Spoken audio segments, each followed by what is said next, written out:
¿Te justificas? ¿Te ha pasado que cuando alguien más falla quieres justicia inmediata, pero cuando eres tú quieres comprensión? Cuando otro se equivoca piensas, ¿cómo pudo hacer eso? Pero cuando eres tú, aparecen las excusas, el cansancio, la herida, la presión, el contexto, entre comillas. Y sin darte cuenta empiezas a medir a otros con una vara que jamás usarías contigo mismo. Episodio 143, Salmo 108 al 110.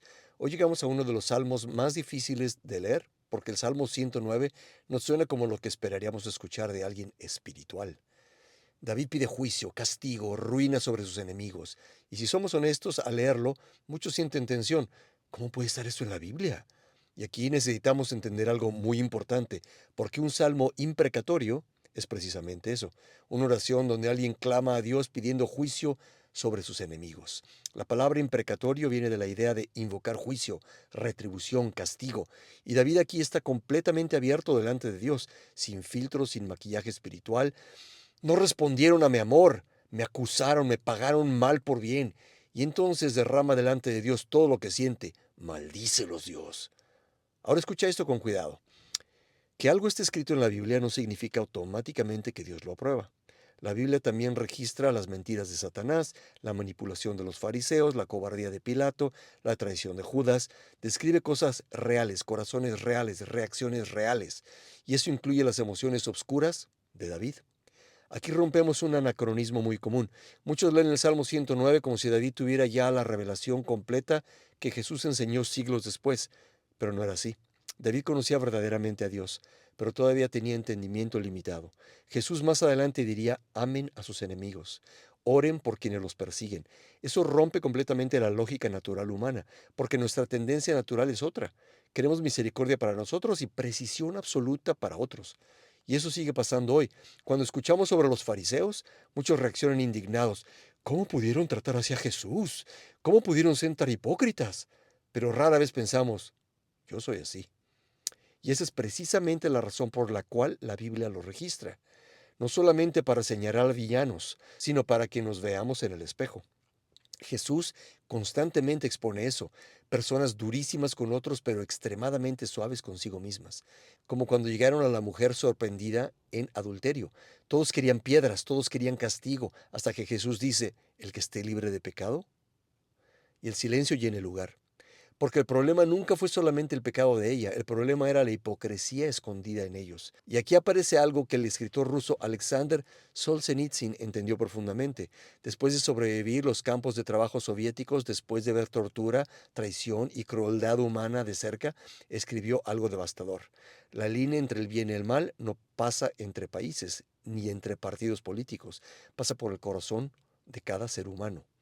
Eso destruye nuestra ilusión favorita, pensar que siempre somos los buenos de la historia. Y eso conecta directamente con el Salmo 109.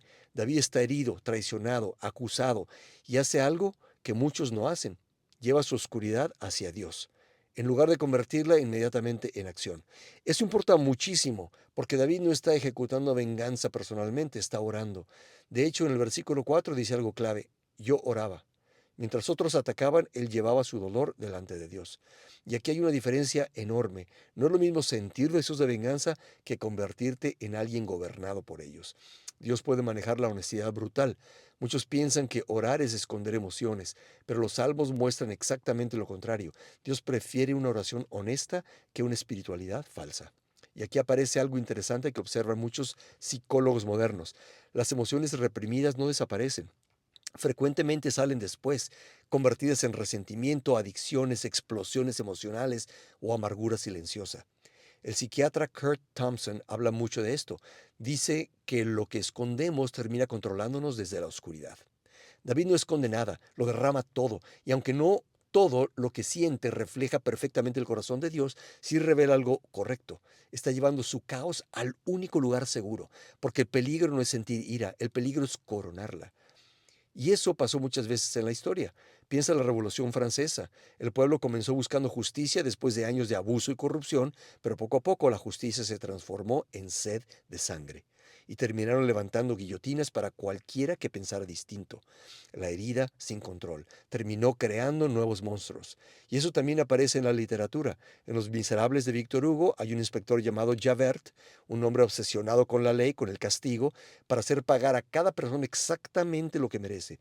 Y cuando finalmente encuentra misericordia, cuando Jean Valjean le perdona la vida, Javert no puede soportarlo, porque toda su identidad estaba construida sobre la idea de que las personas solo valen si pagan perfectamente por sus errores.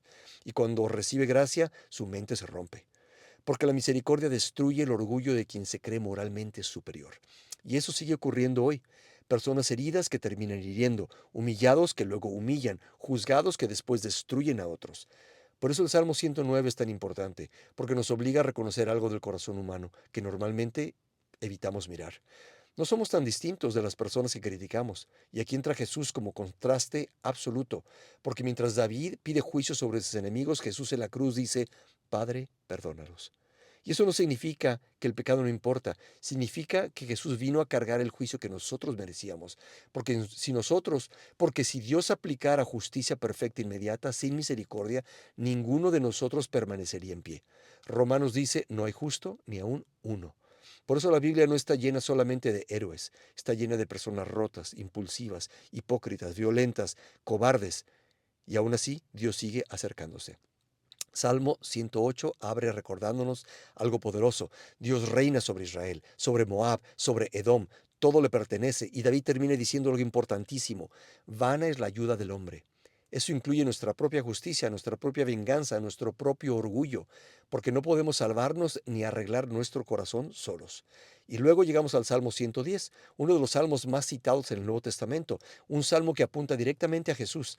El Señor dijo a mi Señor, siéntate a mi diestra.